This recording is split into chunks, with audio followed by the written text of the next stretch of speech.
Otros escurrimientos en los que uno puede resolver las ecuaciones de Navier-Stokes se corresponde con los escurrimientos de Couette. Estos escurrimientos es un escurrimiento entre placas planas, pero una está fija, sería la que esté indicada acá abajo, y otra se desplaza a velocidad u0, que sería la de arriba. ¿Sí? Entonces, frente al desplazamiento de una placa en la parte superior del escurrimiento, va a hacer que se produzca una variación de velocidades en el flujo, en el fluido, y esta variación de velocidades va a tener un determinado perfil que veremos cómo es cuando tenemos un escurrimiento de tipo laminar, o sea, donde las fuerzas viscosas predominan sobre las fuerzas de inercia. Una hipótesis que también plantea el escurrimiento de Couette es que no hay gradiente de presiones a lo largo del recorrido, es decir, que la derivada parcial de la presión respecto de x es igual a 0. También, bueno, que el movimiento es permanente y uniforme, que se supone un ancho infinito y que el escurrimiento es horizontal, es decir, que no hay fuerzas de masa en la dirección x del escurrimiento, pero entre que el escurrimiento es horizontal y la hipótesis de que no hay gradiente de presiones, esto indica que no va a haber pérdidas de energía. Entonces, evidentemente, es un análisis teórico a través de un escurrimiento, en realidad es un fluido que no se puede presentar, una condición de escurrimiento que no se podría plantear en la realidad, es decir, que es un escurrimiento idealizado, ¿sí? Para este escurrimiento, entonces, lo que vamos a plantear son las ecuaciones de Navier-Stokes, fundamentalmente en la dirección X, porque en la dirección Y la aplicación de las ecuaciones de Navier-Stokes lo que nos va a dar es distribución hidrostática de presiones. Entonces, bueno, planteemos para este escurrimiento idealizado cómo sería la resolución de las ecuaciones de Navier-Stokes en la dirección X. Bueno, aquí tenemos planteadas ambas. Si uno considera entonces la hipótesis del gradiente de presión es nulo, es decir, dP a dx igual a 0, como el escurrimiento es horizontal no vamos a tener tampoco cambios de cota, con lo cual plantearlo esto es lo mismo que plantear que la derivada respecto de x de gamma z más p es igual a 0, porque a lo largo del escurrimiento, como es horizontal, z tampoco va a cambiar en el campo gravitacional terrestre. Como el movimiento es uniforme, tampoco hay variación de la velocidad u en el recorrido, es decir, en la dirección x, y por supuesto si la derivada de u respecto de x es 0, la derivada segunda también va a ser igual a 0. Como es un movimiento unidireccional, no vamos a tener velocidades en la dirección normal a x, es decir que b va a ser igual a 0, y también por supuesto todas las derivadas de b, las derivadas de b respecto de x respecto de y las derivadas segundas van a ser igual a 0, con lo cual la primera de las ecuaciones de Navier-Stokes nos va a quedar, o sea, la primera de las ecuaciones de Navier-Stokes nos va a quedar de esta manera, reemplazando todos los parámetros. Finalmente queda que nu, o sea, la viscosidad cinemática por la derivada segunda de u respecto de i, va a ser igual a 0. ¿Por qué? Fíjense que este término es igual a 0, porque no hay variación de u respecto de x. Este término es igual a 0, porque no hay variación de energía piezométrica respecto de x, como habíamos visto acá. Este término es igual a 0. ¿Sí? Y por otro lado, este término de acá, que es el que nos queda, de u a de i es distinto de 0, pero b es igual a 0, porque el movimiento es unidireccional. Entonces, esto es 0, esto es 0, esto es 0, y este es 0, con lo cual el único término que nos queda sería nu, la viscosidad cinemática, por la derivada segunda de u respecto de i dos veces, igual a 0, que es lo que pusimos acá. Bueno, acá podemos eliminar el término de la viscosidad cinemática porque es un valor que 0 sobre cualquier valor va a ser 0. Y nos queda la derivada segunda de u respecto de i, que directamente la podríamos trabajar como derivadas totales. Entonces nos va a quedar que la derivada de u respecto de i es igual a una constante c, y volviendo a integrar nos va a quedar que u es igual a c por i más d, donde aparecen al hacer dos integrales dos constantes de integración, c y d, que las podemos obtener a partir de las condiciones de borde de nuestro escurrimiento. Sabiendo que cuando i es igual a 0, la velocidad u va a ser igual a 0, es decir, contra el fondo la velocidad es 0, sale que la constante de integración d es igual a 0. Y sabiendo que cuando i es igual a h, la velocidad es igual a u sub 0, que era la velocidad con la que se movía la placa de arriba, nos queda que la constante de integración c es igual a b sobre h. Perdón, es igual a u0 sobre h.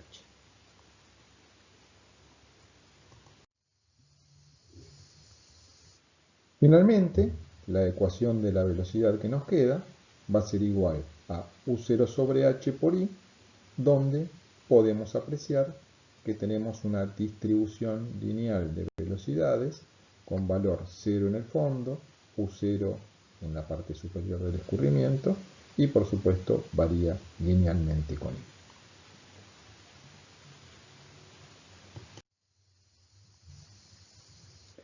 Ahora, si la condición de variación de la presión en x igual 0 no la consideramos, es decir, que vamos a trabajar ahora con el escurrimiento de Couette pero generalizado, es decir que sí, nuevamente vamos a trabajar con un escurrimiento entre placas planas, una fija y otra que se desplaza a velocidad u0, pero en este caso el gradiente de presiones lo vamos a considerar constante e igual a menos gamma por j sobre L. Esto es equivalente a lo que planteamos cuando vimos el escurrimiento de Poiseuille entre placas planas para determinar el gradiente de energía piezométrica, y habíamos visto que el gradiente de energía piezométrica era constante porque no hay variaciones de la distribución de velocidades a lo largo del escurrimiento. Una vez que el escurrimiento se estabiliza y está completamente desarrollado, el valor de las pérdidas de energía a través de la pérdida de energía piezométrica, porque las velocidades se mantienen constantes a lo largo del recorrido y la distribución de velocidades se mantiene constante sección a sección, entonces podemos determinarlo de esta manera. Este tipo de escurrimientos, si bien ahora sí estamos considerando pérdidas de energía, no como en el escurrimiento de Couette anterior, sino en el caso del escurrimiento de Couette generalizado, vemos que hay una pérdida de energía. El desarrollo de un experimento de este tipo es bastante complejo, pero bueno, uno lo puede plantear y vamos a ver cuáles serían los resultados. Nuevamente, vamos a considerar un movimiento permanente y uniforme. Vamos a suponer un ancho infinito, es decir, que vamos a trabajar en el plano XY, suponiendo que en distintos planos paralelos a ese el comportamiento es el mismo. Y vamos a utilizar las ecuaciones de Navier-Stokes para fluidos incompresibles, fundamentalmente en la dirección del escurrimiento X. Entonces, en este caso, partiendo de la ecuación general de Navier-Stokes para fluido incompresible, escurrimiento permanente y en el campo gravitacional terrestre, y considerando la hipótesis de que el gradiente de energía piezométrica va a estar dado por menos gamma por j sobre L igual constante, como el movimiento es uniforme, nuevamente la derivada de u respecto de x es igual a 0 y la derivada segunda también. Al ser unidireccional, b es igual a 0. Esto hace que se nos vaya este término. Esto hace que se nos vaya este término. Y esto hace que se nos vaya este término. Con lo cual, la ecuación de Navier-Stokes la podemos representar como menos la viscosidad cinemática en U por la derivada segunda de U respecto de I dos veces, igual a 1 sobre ρ por gamma por J sobre L. Entonces aquí nuevamente podemos integrar. Sabemos que solamente va a haber variación de U en la dirección I, es decir que U es solo función de I. Al ser solo función de I no tiene sentido ya trabajar con las derivadas parciales, sino que podemos trabajar con las derivadas totales. ¿Por qué? Bueno, no va a variar con X, no va a variar con Z y no va a variar en el tiempo. Entonces U va a ser solo una función de la dirección I. En ese sentido, ya al trabajar con derivadas totales, acá las puse parciales, pero bueno, en realidad uno ya puede empezar a trabajar con derivadas totales. Entonces hace una primera integración. Al hacer una primera integración de esta ecuación, nos queda du a di y aparece al integrar una primera constante de integración que vamos a llamar b. Y haciendo una nueva integración, ya obtenemos el valor de la velocidad y aparece una segunda constante de integración. Entonces nos va a quedar de la integración de esa ecuación dos veces, nos va a quedar esta expresión con dos constantes de integración. ¿Cómo la resolvemos? Nuevamente, planteando las condiciones de borde. Para I igual a 0, la velocidad va a ser 0, entonces la constante de integración A va a ser 0. Cuando I es igual a B, la velocidad es U sub 0, y entonces podemos determinar cuánto vale el valor de la constante de integración B. Reemplazando ambas constantes de integración en la ecuación general, nos queda una expresión de la velocidad donde vemos que ahora no tiene una variación lineal, sino que tiene una distribución parabólica. Acá podemos ver cómo es esta distribución de velocidades si uno la graficara. Y vemos que no es que ya tenemos una parábola como teníamos antes, con valor 0 en contacto con los contornos cuando los contornos eran fijos, sino que ahora al tener una velocidad en la parte superior U sub 0, vamos a tener una distribución parabólica como la que tenemos acá, y vemos que la velocidad máxima no se tiene en el centro del escurrimiento, sino que está por encima.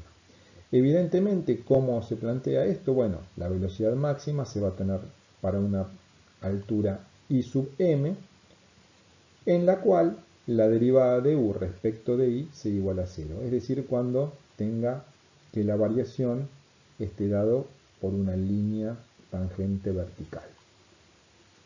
Vamos a hacerlo, entonces lo que vamos a hacer es tomar du a di y lo vamos a igualar a 0. La ecuación, recuerdan, de du a di valía esto, estaba en la diapositiva anterior, y la constante de integración la habíamos determinado, con lo cual uno puede tener que cuando i es igual a i sub m, uno puede igualar esto a 0, y entonces nos va a quedar esta expresión de acá, y despejando i sub m nos queda que U sub 0 por mu por L sobre gamma J B, que son todos parámetros constantes que le corresponden a la sección de escurrimiento, más B sobre 2 es igual a esta altura I sub m. Fíjense que como estos valores son todos mayores que 0, finalmente tenemos que I sub m es mayor que B sobre 2, es decir, que I sub m se tiene por encima del centro del escurrimiento, que sería el esquema que está graficado acá, es decir, una distribución que respeta una distribución parabólica con un valor máximo por encima de la altura media del escurrimiento. Esta sería la distribución entonces de velocidades para el escurrimiento de Couette generalizado. Ahora, lo que vamos a estudiar o analizar son escurrimientos donde uno puede buscar una solución aproximada de las ecuaciones de Navier-Stokes. Ya no una solución exacta, sino una solución aproximada. Y para eso, lo que uno en algunos casos puede hacer es despreciar los términos de inercia respecto de los términos viscosos. ¿Por qué? Bueno, en algunos casos, si bien siempre en los escurrimientos laminares las fuerzas viscosas son predominantes respecto de las de inercia, pero bueno, las fuerzas de inercia, que tienen que ver con las aceleraciones, pueden tener una cierta significancia, pero en aquellos casos donde las velocidades son muy bajas, los efectos de inercia directamente los podemos despreciar. Entonces, en esos casos vamos a poder tener soluciones de las ecuaciones de Navier-Stokes, pero soluciones aproximadas, despreciando algunos términos. Este es el caso, por ejemplo, de los escurrimientos deslizantes. Entonces, partiendo en forma general, ¿no?, de las ecuaciones de Navier-Stokes en forma vectorial, uno, si desprecia los términos de inercia, es decir, las aceleraciones, en la ecuación vectorial de Navier-Stokes, uno nos va a quedar que la aceleración va a ser igual a 0. Este es la hipótesis simplificativa que hacemos en los escurrimientos deslizantes. Que, como les repito, más allá de que sean escurrimientos laminares, tienen que ser escurrimientos laminares de muy baja velocidad. Entonces, de esa manera, nos va a quedar que menos el gradiente de las fuerzas de masa, menos el gradiente de la presión sobre la masa específica, más la viscosidad cinemática por el laplaciano de la velocidad, va a ser igual a 0. Esta sería la expresión vectorial. Puede unificar estos gradientes y pasarlo, lo que está restando, del otro lado de la igualdad, y nos va a quedar que el gradiente de las fuerzas de masa, del potencial de las fuerzas de masa, que bueno, sabemos que en el campo gravitacional terrestre esto es g por z, ¿no? Pero en forma general uno lo puede plantear como esta función potencial de las fuerzas de masa, más p sobre ρ, igual a nu por el laplaciano de la velocidad. Ahora, por continuidad, si sabemos que estamos en un escurrimiento de un fluido incompresible y aparte es permanente, uno sabe que la divergencia del vector velocidad va a ser igual a 0. Entonces lo que hacemos, como yo sé esto, para ir simplificando nuestro sistema, le voy a aplicar divergencia a ambos lados de la igualdad.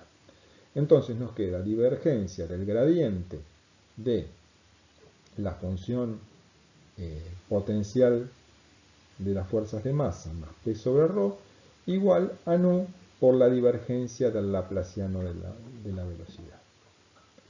Ahora, desde el punto de vista matemático,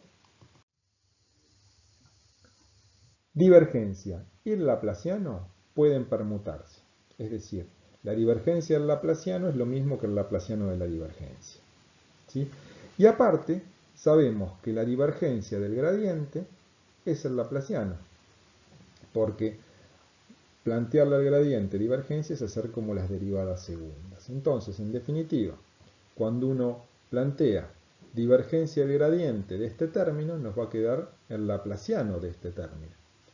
Y por otro lado, cuando uno plantea la divergencia del laplaciano, uno puede poner el laplaciano de la divergencia. Al poner el laplaciano de la divergencia, nos queda la divergencia del vector velocidad, que sabemos que la divergencia de b es igual a 0. Entonces, si este término se nos hace 0, el segundo término en forma completa se nos hace 0. Y entonces, ¿qué nos queda? Nos queda que el laplaciano de la función del potencial de las fuerzas de masa más p sobre ρ es igual a 0. En el campo gravitacional terrestre podemos entonces reemplazar esta función potencial por g por z, y entonces nos va a quedar dividiendo este término por g, que por supuesto es una constante, nos va a quedar que el laplaciano de la energía piezométrica es igual a 0. Entonces, en los escurrimientos deslizantes, donde uno puede despreciar los términos de inercia, nos va a quedar como ecuación característica el laplaciano de la energía piezométrica es igual a 0. Entonces decimos que es un escurrimiento con piezométrica potencial. Esos casos, entonces, es a lo que llamamos escurrimientos deslizantes y podríamos tener una solución aproximada de las ecuaciones de Navier-Stokes.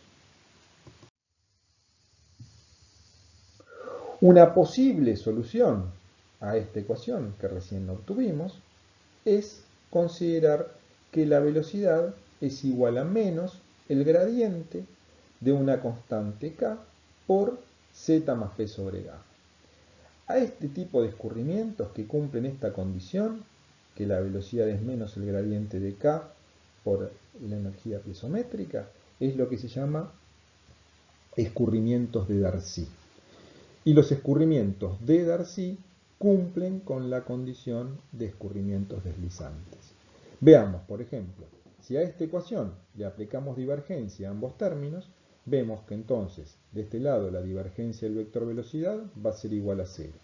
Y acá, como k es una constante, puede salir de las derivadas, o sea que nos va a quedar que es igual a menos k por la divergencia del gradiente. La divergencia del gradiente del laplaciano, o sea que fíjense que nos queda que el laplaciano de z más p sobre gamma era igual a 0. Evidentemente, esta expresión, que es la que corresponde a los escurrimientos de Darcy, cumple con la condición de los escurrimientos deslizantes.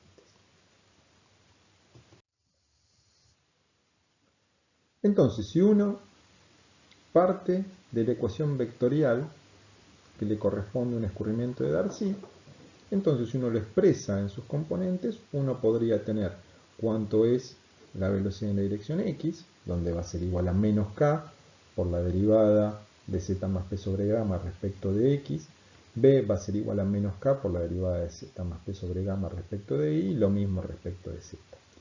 Ahora, si uno tiene un escurrimiento unidimensional, uno puede expresar la ecuación de Darcy como b igual a menos k por la derivada de z más p sobre gamma respecto de s, que no es otra cosa que poner menos k por i, donde i sería la pérdida de energía piezométrica a lo largo del recorrido. Ahora, habíamos dicho que las velocidades, para poder que sean válidas la expresión de los escurrimientos deslizantes, tenían que ser muy bajas. O sea que en definitiva, hablar de pérdida de energía piezométrica sería prácticamente lo mismo que hablar de pérdidas de energía. En esos casos entonces uno puede ver que B igual a menos K por I, donde I es o la pérdida de energía piezométrica, que es casi lo mismo de la pérdida de energía del escurrimiento, es la fórmula de Darcy. Esta fórmula de Darcy es la que normalmente se utiliza, por ejemplo, para estudiar el escurrimiento en medios permeables, donde K sería un coeficiente de permeabilidad que depende del medio poroso y también del fluido. El menos, fíjense que tiene que ver porque la energía va disminuyendo a lo largo del recorrido. Como Z1 más P1 sobre gamma es mayor que Z2 más P2 sobre gamma, entonces se tiene que aparecer el valor negativo aquí, para que la velocidad nos quede como un término positivo. En definitiva, esta, que es la fórmula de Darcy, es la que utilizaremos para estudiar el escurrimiento en medios permeables.